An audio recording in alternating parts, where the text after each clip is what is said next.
Hi, Hi, Rini. how are you? I'm good. How are you? I'm good. I'm going to change my name quickly. Okay. There we It's go. nice to see Okay, you. you too. Thank you. Sure. I'm gonna just make sure that my um did you Oh, did you wait, let me make you the host. Yeah, let okay. me make you the host. Participants, more, make host. Right, I know. That was a There we go. recent that was a recent knowledge base for me. I learned to do that this semester when I had to because I'm Oh, usually the host. So all right, I'm just gonna do my screen share and make sure that's perfect. Great. okay. Hi, Jake. This is Hello. Dr. Qual. Hi, Dr. Qual. Nice to meet you. Hi, nice to meet you too, Jake. There we Okay. go. Yeah, we're good. Okay, so I have it. I'm gonna stop the share right now, but I know that I have it. So it's all working well. That's great. Okay. I was gonna um I was gonna introduce you with the biography that I have for you from from Amazon, but I can add to it if there's something you want me to add to it. I was going to just read that and then mention your books. Sure, that's fine. I can't even remember what's on that biography, but I'm sure it's um, all still accurate. So your title and where your degrees are from, prolific writer and lecturer who focuses on a wide array of topics, um, including Jewish tradition and American Judaism, authors' rights, creativity theory, and cultural analysis. yeah, that's all And good. then I'll mention your books. Okay, that sounds yeah, that sounds great. That Does sounds that great. sound I'm good? excited. Yeah, perfect, Rini. Okay. Perfect. Okay. I'm excited to do this. It's Yeah, not me too. yeah, it'll be fun. Yeah. Is what, tell me, the soul of creativity. That's the one book I'm not familiar with. Is that Jewish content or legal? It does. It actually does have some Jewish content. It is legal, but one of the chapters is an exegesis on the creation stories in Bereshit. And because I talk Oh, about what the Jewish tradition says about human creativity, and there is a lot that the Jewish tradition has to say. So that was like my bridge book because, I sort of took all of my copyright work and thinking about authors' rights and why do people create and how law needs to protect what people create, and I decided to dive into the Jewish tradition to see what it has to say, and there is a ton of stuff about human creativity in our tradition, as I'm sure you know. So that book actually talks a lot about Jewish tradition. It's not. I would say it was sort of my introductory work on Jewish tradition, but it's about more than Jewish tradition, obviously. okay. Okay. So I'll mention that too. And you'll share your screen and yeah. Yeah, I'm Good. gonna share it like for part, like I'm gonna like go back and forth because I've got two Talmudic passages that I want to share, but they're in different, one is early and one is a little bit later. So, Okay. Okay. Hi, Tracy. Hi. Hi, Eliana. She's connecting. how's the technology been Hi. working? Hi. Good, I think. Other programs have worked really well. Good, good. Yes. It's always a little bit of a challenge. Our internet went out 1 week during the semester, and that was a really hard week for us because my Yes. husband also is a professor. So, Yes. oh, that was not good. Our power went out on Saturday. ComEd was working on the lines in our alley or something, and I did do a Zoom wedding Saturday night. Oh, you did. So Oh, it was a wow. vicious wreck. Yeah. I mean, I would have gone to a friend's house or something, but So, I'm trying to convince my daughter to do one of those rather than just waiting. I would love to see them just get married love them already. to get married. Yes. Yeah. But yeah. so my husband's from New Jersey, and Oh, he, he still has his condo. He's trying to sell it, but he canceled services and stuff because he doesn't need them. Why pay for them? Well, we went back at the end of October for our chuppah ceremony, and we got back, and he was going to stay to take care of some stuff, and he was like, "I need internet to work." So he ended up having to like sit in the backyard of one of his friends just and use her wow. Wi-Fi from there. Can I ask where in I'm from New Jersey. May I ask where in New Jersey? Hoboken. Oh, okay. I grew up in Union. Okay, he was born in Paramus, Yeah, yeah. but yeah, he's as of 20 some years in Hoboken. So Yeah, good access to the city to New York from Hoboken. exactly, Yeah, exactly. train, right. Oh, that's so funny. Yeah, once a Jersey girl, I think always a Jersey girl. I gotta tell you. While we were dating, I flew to New Jersey. I flew to Hoboken so many times that it's like my second home. I mean, Hoboken's a great area. So yeah, it is. Yeah, a lot of renovation going on. So, well, it's always nice to talk to someone else with Jersey context. That doesn't happen in Chicago all that much, but yeah. occasionally. So, Hi, everyone. Hey, Rini. Hi, it's great to see everybody. People certainly might join us, but let's get started. So we have lots to talk about, and I want to make sure that our guest has time to explain and talk with us everything that she wants to cover, and then hopefully we'll also have a conversation. So I want to introduce her. Our guest today is Dr. Roberta Rosenthal Qual, who also goes by Bobby Qual. She is the Raymond P. Nero Professor at DePaul University College of Law. She earned her undergraduate degree in Religious Studies and American Civilization from Brown University and her law degree from the University of Pennsylvania Law School, where she was on the editorial board of the Law Review and also sang with the school's light opera company. She also has a master's degree in Jewish studies. Professor Qual is a prolific writer and lecturer whose work focuses on a wide array of topics, including Jewish tradition and American Judaism, authors' rights, creativity theory, and cultural analysis. And I want to mention that she has published 3 books with Jewish content. The first one was called The Soul of Creativity. The second one is called The Myth of the Cultural Jew. And the third one, excuse me, is called Remix Judaism. And we welcome you. We're so glad to have you.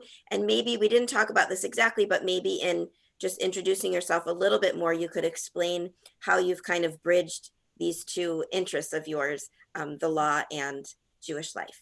sure. Thank you for being here.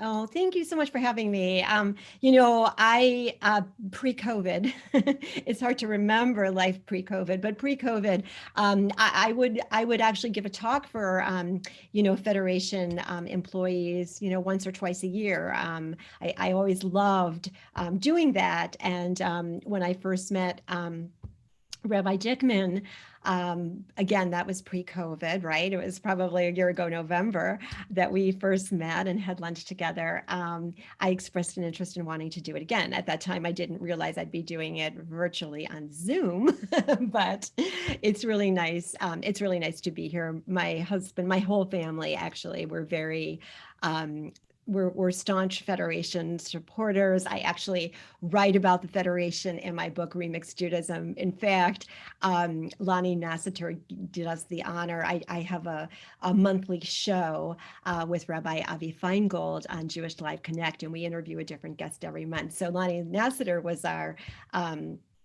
guest this month, which was a wonderful show. We actually said really nice things about you, Rini. Your name had come up in our conversations. And I told him before the show, I said, you have to read the chapter on Tikkun Olam, because I talk a lot about the Federation and our family. And, I'm very proud of the Federation and all the work that you do. So I think it's terrific. So so I've been at DePaul Law School teaching 38 years. That's a really, really, really long time at this point. For, I would say, till about the early part of the 21st century, if you heard my name and you were a legal academic, you would say copyright law. She teaches copyright law as well as property, et cetera. And that was all true. I wrote a lot about why do people create? I'm very interested in the authorship process, what motivates people to create. And so I decided one summer that I wanted to take a deep dive in the Jewish tradition and see what Judaism says about human creativity, because I thought I could use what the Jewish wisdom says as a springboard to showing how we have to protect works of creation, like artistic works, art, music, literature, etc. And I spent a summer researching that and found a lot of information. There's a lot of information, particularly in the first book of the Torah, Bereshit, Genesis, that the sages have mined and talked about human creativity. So that book that Rabbi Dickman mentioned, The Soul of Creativity, really really offers a spiritual perspective on human artistic creativity, which I wrote about a lot, actually, during that point. I still write about that. Actually, I have a volume in a piece in the recent volume of the CCAR press, which is the Reform Movement's press, on the eighth commandment, thou shalt not steal, right? That's the eighth one, and about human creativity and not stealing artistic works. So it's a very fertile area. But from there, it was actually interesting. I started, the question I always asked about works of authorship was, how much can a work of authorship change and still be the work of the creator? Because I'm concerned with attribution and protection of a work's integrity. And I asked that question a lot in all of my work. And one day I sort of woke up and I had this eureka moment, and I realized that you could ask that same question about Jewish tradition. And that's kind of going to relate to what we're talking about now. How much can Jewish tradition change and still be considered Jewish tradition? So that's a topic that really edges into what we're going to talk about today. It especially relates to my newest book, Remix Judaism, Preserving Tradition in a Diverse World. We'll talk a little bit about what remix is. And I know I also want to save some time for Rabbi Dickman, who's going to specifically focus on some ways to remix Hanukkah, right? You're going to do that at the end. So, but before we do that, I want to start with talking about Hanukkah, which of course is starting later this week. And I'm going to share the screen now for a few moments because I want to show you the one passage in the Talmud that actually refers to Hanukkah. And it's very interesting because the Talmud doesn't have a lot to say about Hanukkah. In fact, I believe that what I'm about to share is pretty much all the Talmud has to say about Hanukkah. And when you consider that right now, people that are studying Talmud on a daily basis. I am not, but I'm doing a very good program called The Daily Dose of Talmud, sponsored by My Jewish Learning. I would like to put a plug in for that. If you don't have a lot of time to really dive into Talmud, or an ability or an interest, this is a great synopsis. It's like a synopsis of a page a day with great essays written by great authors.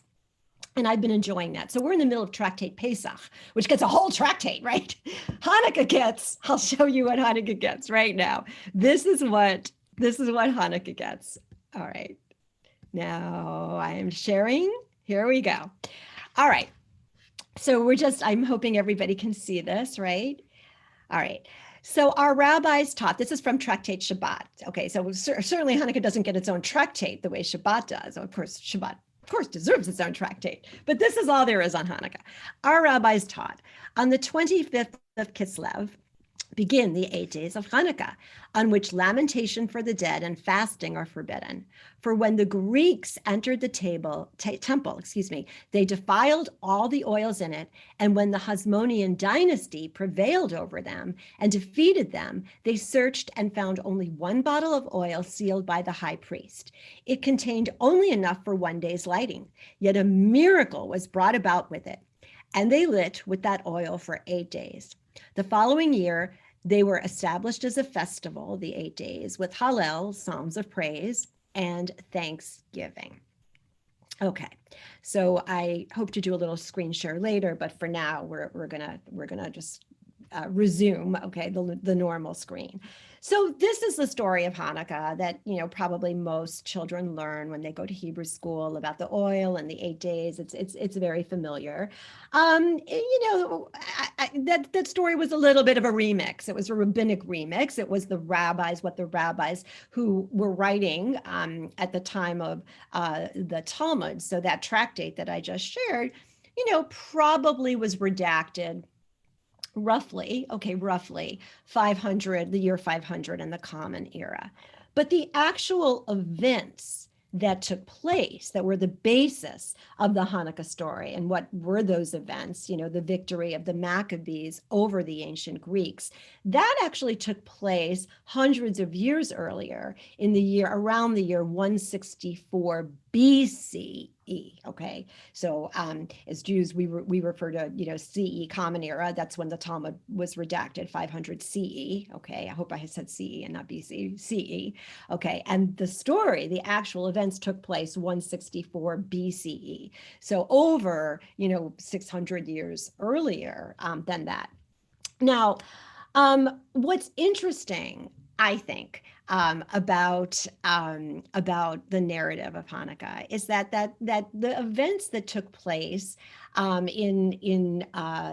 the Maccabees prevailing over the Greeks, those events was not the end of the story when it came to Jewish life in the Greek diaspora. Okay, it was in some ways only the beginning. So the Jews of Greek Palestine, more so than the Jews in Babylonia, really the Jews of Greek Palestine had to really forge. They had to navigate their Jewish life in the presence of an overwhelming Greek presence.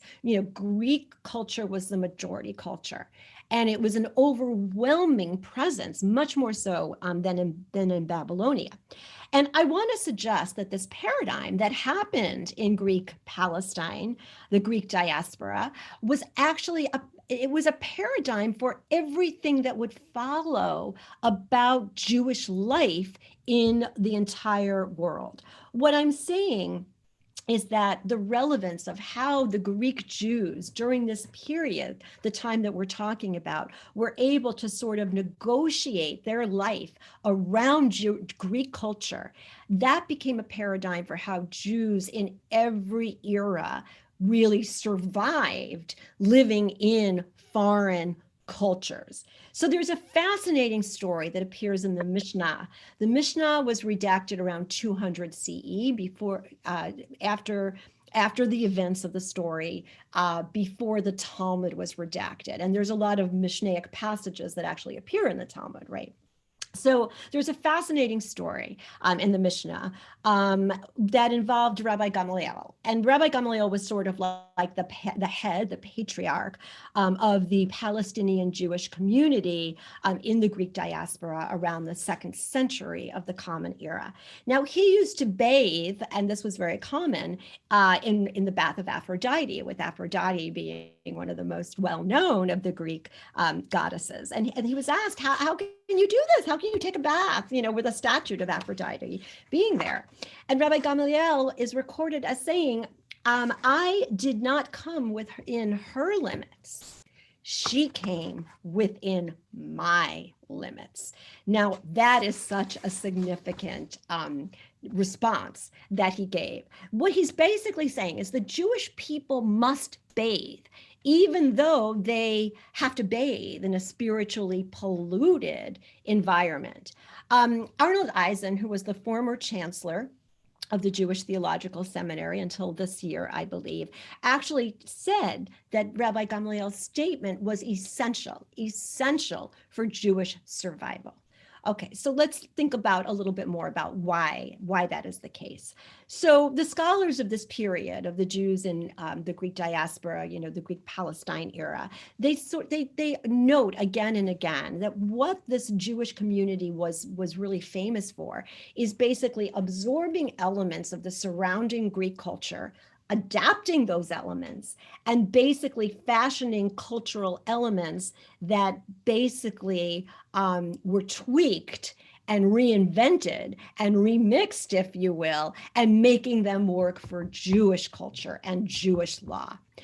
So an interesting example is that there were images of Greek mythological figures on the burial containers of the rabbis, the sages, who were basically in the process of redacting the Jerusalem Talmud. There are actually two Talmuds. There's the Babylonian and the Jerusalem. The Jerusalem Talmud was the one that was redacted in the area we're talking about now in the Greek diaspora. Okay, so again, that's phenomenal if you think about it. Rabbis, the most learned, holy people of the time, were buried in containers with mythological Greek images, and yet they adapted because they had to basically live their lives in that kind of a presence. So again, foreign elements from the foreign cultures were taken and they were reworked, and then they were used as the basis for a distinctive Jewish subculture. That happened again and again and again, from Greek Palestine to the Byzantine to Rome. And I'm going to suggest to you that is very relevant to our lives here. In every country except for Israel, actually, Jews live as a cultural religious minority. Here in the United States, the cultural majority, the religious cultural majority, I'm talking about the religious culture, it's a Christian culture. And we see that more now in this month than pretty much any other time of the year, but it's always there. And so what happened what happened in the place where the Hanukkah story was born and originated is really relevant for our lives today, because it's instructive as to how we as Jews today can conduct ourselves in order to negotiate the worlds in which we live and perpetuate our Jewish tradition down the line. So it's a very, very important story. So I just thought there was some interesting statistics as a comparative that I think illustrate specifically Hanukkah, the relevance of Hanukkah to us as American Jews as opposed to Israel, which I just want to share before actually then talking a little bit about what this negotiation looks like and what remixed Judaism looks like. So according to a 2018 survey conducted by the Jewish People Policy Institute, and this was in Israel, about 2/3 of American Jews say that Hanukkah is one of the 3 most important Jewish holidays. That's probably not surprising. Okay, if we're talking about the American Jewish community generally, of course, Hanukkah and a Passover Seder are, I think, statistically shown to be the 2 most celebrated Jewish traditions among Jews as a whole. However, the survey also revealed that less than 2/3 of American Jews light candles every night. All right, also not that surprising. In terms of Israeli Jews, only 1/3 of Israeli Jews would say that Hanukkah is one of the 3 most important holidays, also not surprising. But compared to 73% of Israeli Jews, 3 out of 4 almost, who light candles every night. All right, so that kind of gives you a little bit of a feel for some of the differences that it makes when you're living as a cultural religious minority, as we are in the United States, versus a cultural religious majority. And we all know that the traditionally observant Jews in Israel, the Orthodox community, is not the majority. We know that. There's a wonderful book written by Shmuel Rosner and Camille Fuchs that really does a deep dive into how Israelis celebrate. It's called Israeli Judaism. And it really shows that that community is not a monolithic community, but it's still the case that Jews there do celebrate more Jewish tradition. And part of it is in Israel, you're operating according to Jewish time. You're speaking of the native mother tongue of Jews. You're speaking Hebrew. The country operates, basically in a Jewish way, which is completely different from our situation here in the United States. So I want to now go back to my screen share, and I want to share with you another passage from the Talmud. I apologize that my font is a little bit different. I put this together this morning, and I couldn't synthesize the font styles.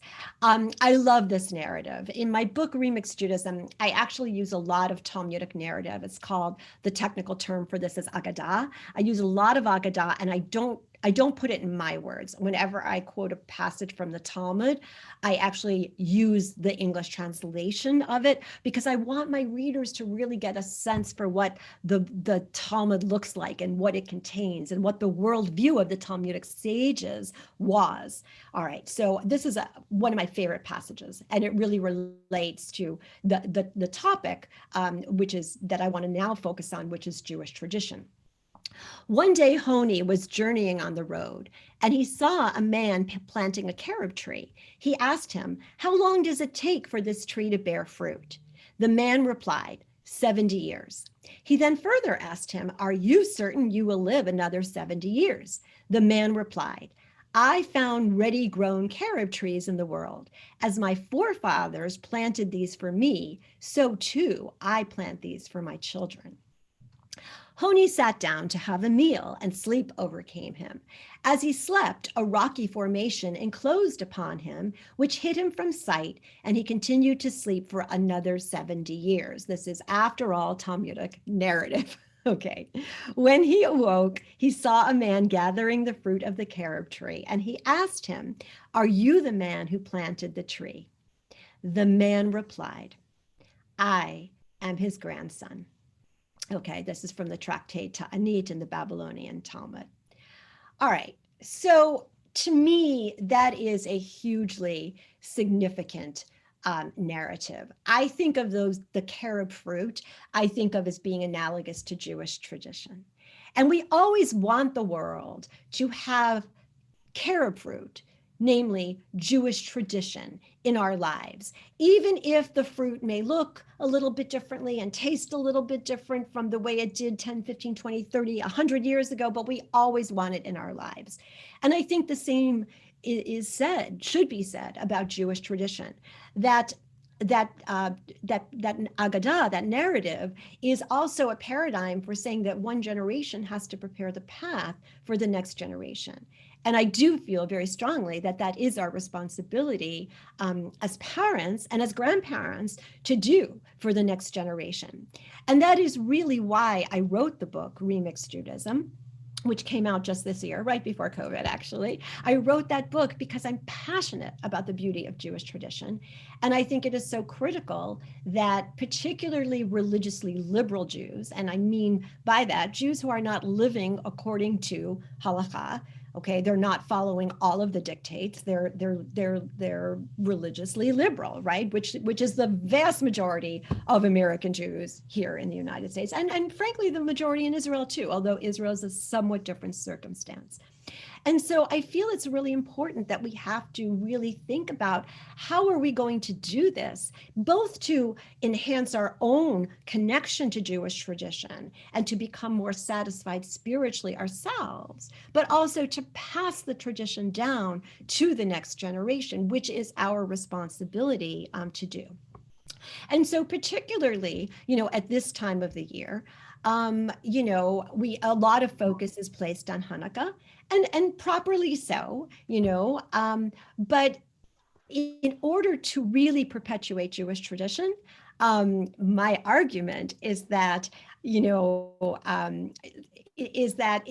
Jewish tradition has to be something that is lived and is done and is practiced the entire year through. Okay, it can't be just something that happens in December and then maybe again, for a Seder night in March or April, depending on when Pesach comes out. And I actually wrote an op-ed for JTA a year ago, and it was titled something like, "If you want your children to love Jewish tradition or to love Hanukkah, you have to expose them to Jewish tradition throughout the whole year." So Remix Judaism is the concept that I came up with, and by the way, the concept of remix, that I actually appropriated that from my intellectual property background. You know, Remix Culture was an important book written by law professor Larry Lessig, who's at Harvard now.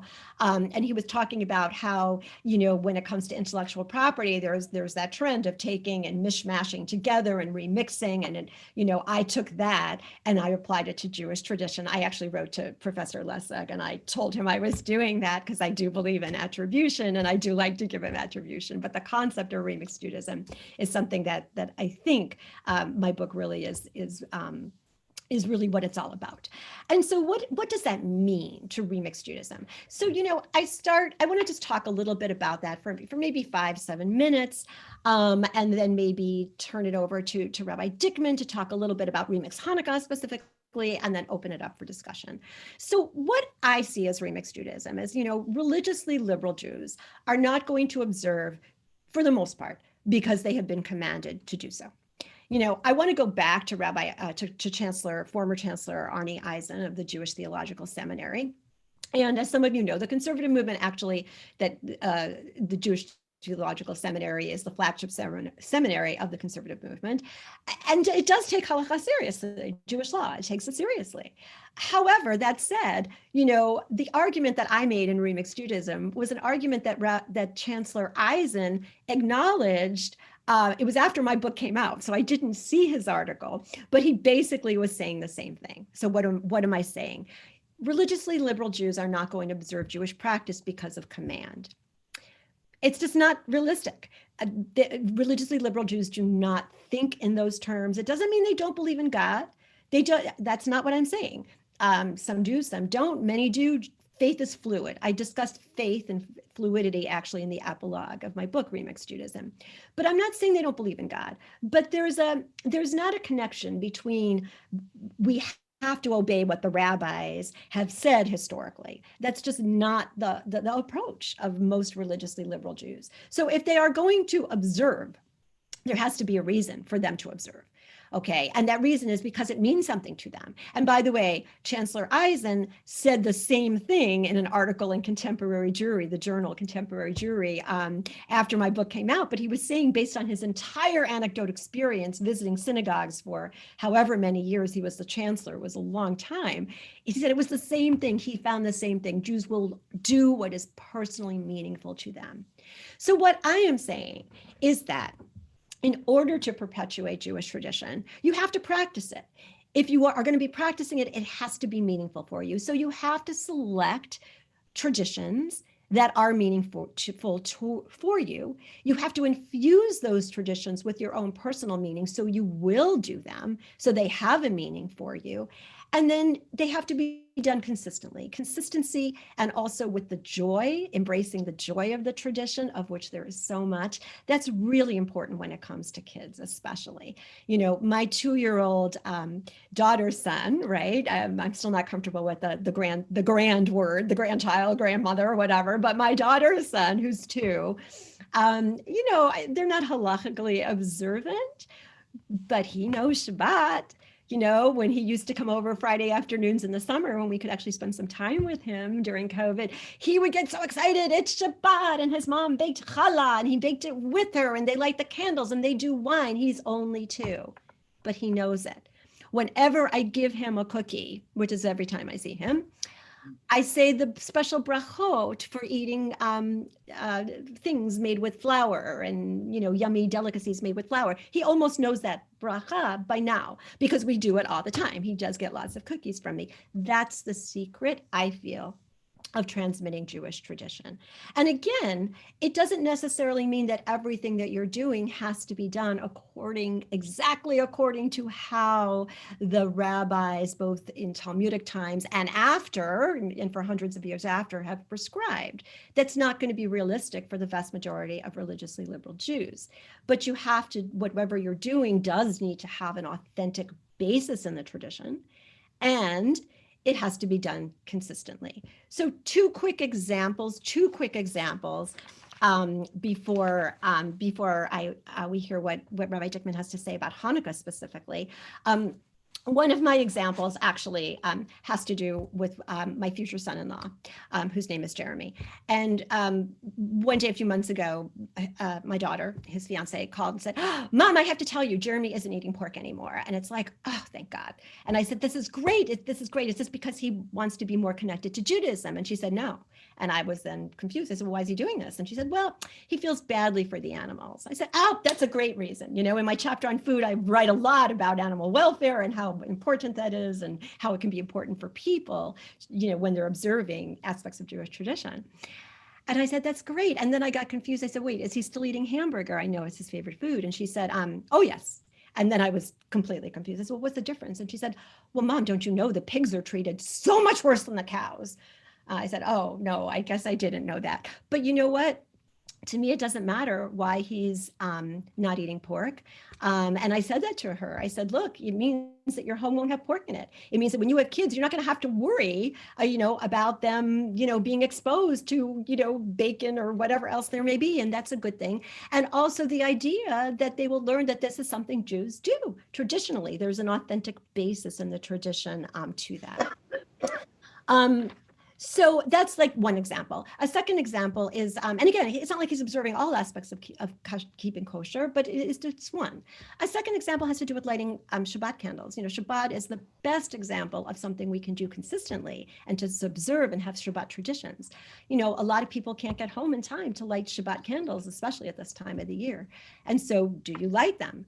Well, if you're lighting them after, you know, sundown, you are technically violating halakha, you're violating Jewish law. I think for most liberally religious Jews, that is not that significant. And if that is not a significant thing to you, should you light the candles? In my opinion, the answer is yes, because by lighting those candles every Friday night, you are setting the stage for welcoming Shabbat into your home.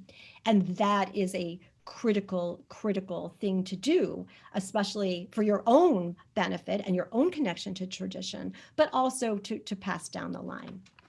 So I want to conclude with my part with a quote that I actually saw this morning. Every morning I read a listserv called E-Jewish Philanthropy. I'm sure many of you actually know that one. It's all about philanthropy and it's very, very popular. And there was an article that came out today that opened by a husband and wife rabbi actually, but it opened with a quote from Rabbi Kook, who was the first chief rabbi of Israel prior to Israel being a state, of course. And what this quote said is Hayashan Yitchadash, v'chadash Yitkadesh. And what that translates to is that which was old shall become new. Okay, that's a remix. And that which is new shall become holy.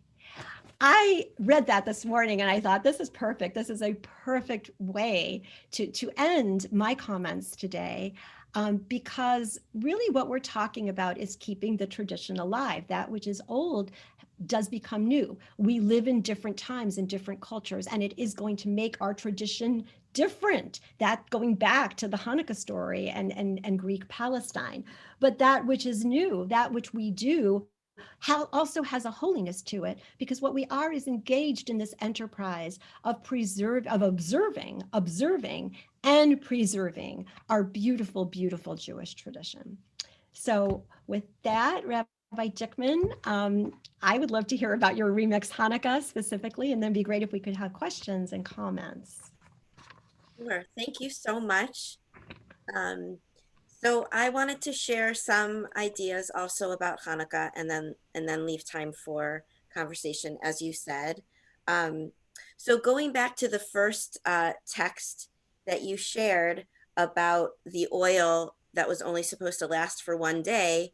So some scholars think that the rabbis added that story to the Talmud because they were not comfortable with the idea that the Maccabees were able to defeat the Greeks only through their own human and military strength.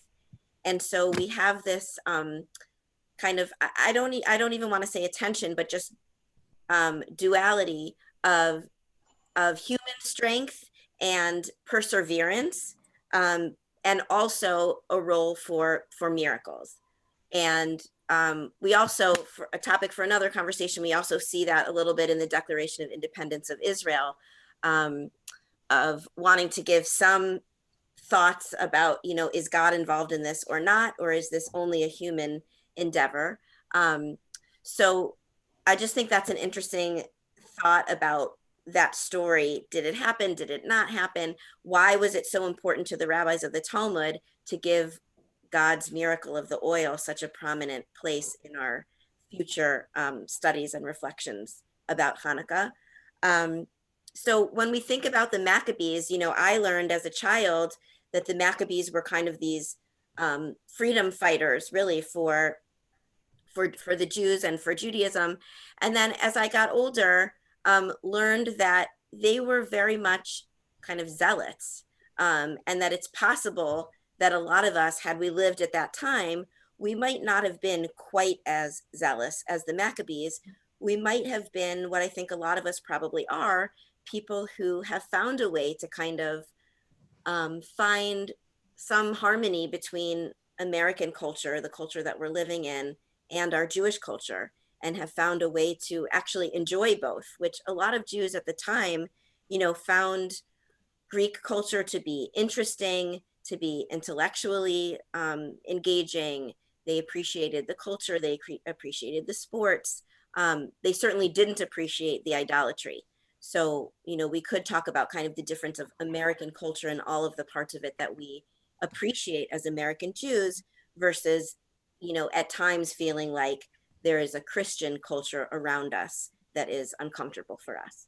But in terms of American culture, I think all of us fall into the category of people who have found a way to enjoy American culture and still retain a strong Jewish identity. So it's just interesting when you hear the way that the Maccabees are talked about with kids, and certainly my kids kind of like would act it out and enjoyed being the Maccabees. I'm not really sure that we would have been Maccabees at that time, but still we can learn from the Maccabees this idea of standing up for ourselves and for knowing who we are and for being brave enough to say, to put, I guess this is anachronistic to the Maccabees' time, but later the Talmud does explain that you're supposed to put your menorah in your window to publicize, the words that are used is to publicize the miracle of Hanukkah, which is getting back to this idea that God was involved. But I think when we talk about remixed Judaism and what does it mean today for us to put our menorahs in the window, I'm not sure that when I put my menorah in my window, I'm really saying, God made the oil last for 8 days. Personally, I think I'm saying, I'm Jewish. I feel safe in this country to put my menorah in the window, which is huge. And I want my neighbors to know that I'm Jewish. And maybe it's hard to articulate this just by putting my menorah in the window, but I'm also saying, I welcome the diversity on my street. Like, I'm happy that my neighbors have Christmas lights. I'm proud to have my menorah. I live on a block and in a city where there's great diversity, and I appreciate that. So for me, and Bobby, you can jump in certainly, but to me, that's kind of a remix idea of what the menorah in the window actually means. Yeah. And sadly, there's some mention, it might be the Mishnah and not the Talmud, but about if you feel that there is some danger to putting your menorah in the window, then you're actually not supposed to, and you're supposed to keep it inside. So still enjoy that light and that connection for you and your family. But if you feel that you might be endangering yourselves by publicizing it to the outside world, then you're not supposed to. So I'm really grateful that I live in a country where I can put my menorah in the window, and that, I look and there are menorahs, whether it's Chabad or a synagogue or someone else who puts their menorah out on their front lawn. I don't know how many chapters in Jewish history where we really could find that. So I'm very grateful for that. So I guess I'll just reiterate kind of those two ideas about Hanukkah. One is this religious freedom and standing up for ourselves and being strong and being brave. And the other is appreciating our ability to live in a country where we are free to be Jewish and to appreciate the culture that we live in. So when we think about a remix Hanukkah and kind of how can we enjoy Hanukkah, especially this year where we might, not be, well, I hope are not gathering, and the kind of parties that we might have or inviting family over, I'll just give you a few ideas of things that I was thinking about doing with my family while the lights are burning. Of course, you can make latkes and your whole house can smell like oil if you really want to do that. Or you can buy them from Trader Joe's. That's maybe a remix to do that. That Trader Joe's has such great latkes. But anyway, if you don't know, the idea of having the shamash, the helper candle on the menorah, be higher is because we're actually not supposed to do any work by the light of the Hanukkah candles. The purpose of the Hanukkah candles is to remind us of the miracle of Hanukkah and to be a time to really take a break from our work. It's kind of like a 30-minute Shabbat, actually, if that's how long your candles burn for. And so the shamash is higher, lest you end up doing any work by your candles. You could say that you were doing it by the light of the shamash and not by the light of the actual candles. So it's kind of a legal loophole, but still, we're not supposed to be working. And, it's amazing that normally during the year, at the time that I would be lighting the candles, I'm probably trying to make dinner and doing homework with kids and maybe laundry and phone calls and emails. But somehow the 8 nights of Hanukkah, for many years, I've been able to take those 30 minutes and just kind of take a deep breath. So here's some ideas of things to do while those candles are burning, maybe to even help you not feel as obligated to do all of those other things. So it depends the ages of the people that you're with. And I know that some people are going to be alone lighting your candles, but I'll just give you some of these ideas. So one is to read a story, whether you're with children or adults, to find some text to read together, whether it's a story or a piece of Jewish text or poetry, just to take that time to read and talk about a certain text. You could sing during that time. I'm happy to send you some recordings of Hanukkah music if you want, but you could sing anything. You could sing American folk songs. You could sing whatever songs you like, you could sing. You could look at pictures. And by pictures, I mean maybe all those pictures that are on your computer that you haven't printed yet, but you keep saying you're going to print them and put them in a photo album. You could look at those pictures. You could take out photo albums.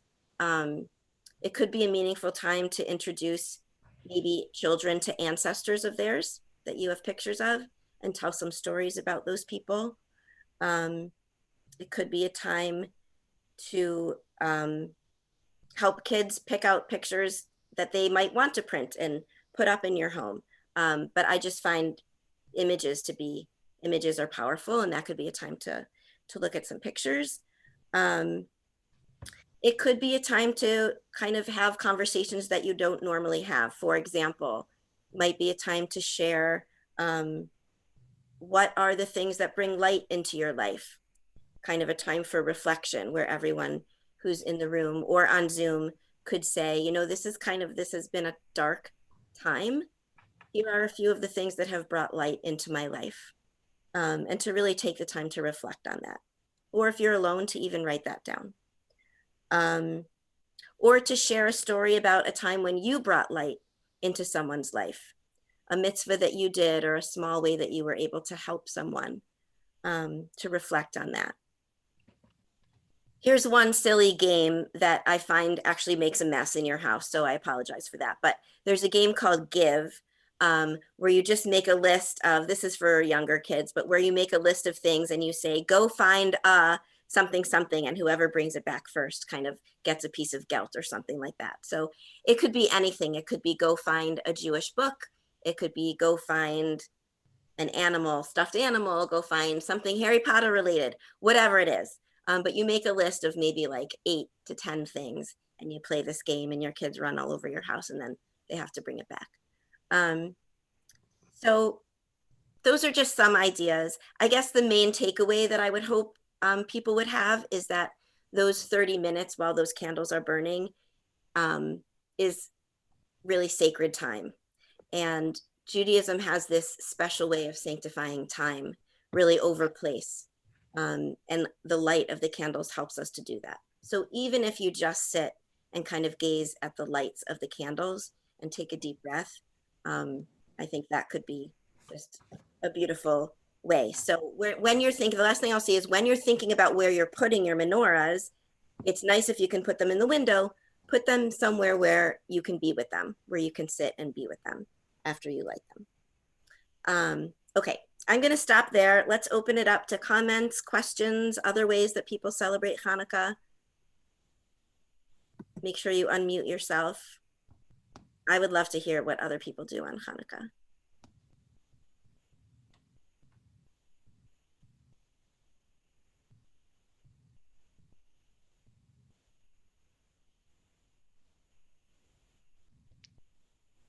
Rabbi Dickman, I'll just say I really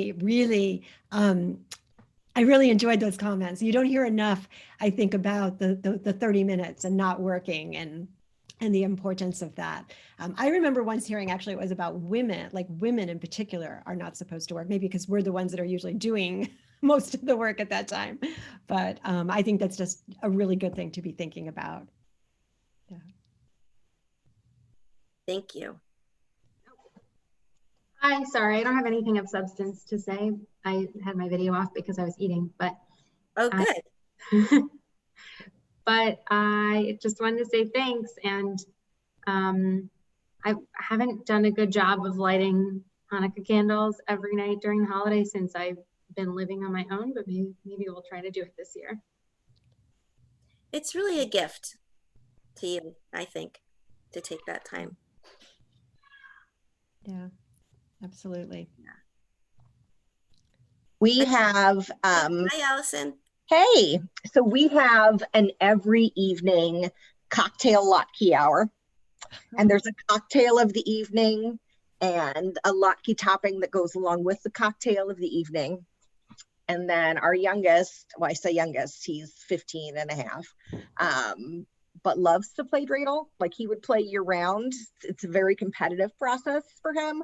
So we have to, we confine it to Hanukkah because then he gets really excited and he wants to play for all the geld. We play until someone wins it all. And yeah, but it's a good, it's a good hour together just to, hang out, get him away from the, video games or whatever, and everybody be together. What are some of your toppings? Okay, so I've got, we're gonna do honey and pomegranate seeds one night. I mean, we'll do applesauce one night, we'll do sour cream one night. I've got a cranberry mustard chutney that's really good. Someone suggested doing orange marmalade and ricotta, so I haven't tried that one before, but we might give that one a go this year with a little bit of cinnamon. Yeah. Okay, I might have to ask you to email me that. Okay. Delicious. Any other ideas of fun things to do? You say happy Hanukkah to everybody? Happy Hanukkah. Happy Hanukkah. Oh, sweet. Well, those are the thank you notes. Okay, I'm gonna say thank you. I'm gonna say thank you so much, Dr. Qual, for being with us. It was so fun to do this together. Thank you everyone for coming, and I'll wish you a Chag Urim Sameach, a festival, a happy festival of lights, and I hope you do light your candles and enjoy that time. Yes, I second that. Yes. Hag Sameach, everybody. Thank you for Happy coming. Hanukkah. Thanks. Happy Hanukkah. So Thanks so much. much. Talk to you soon. Thank you.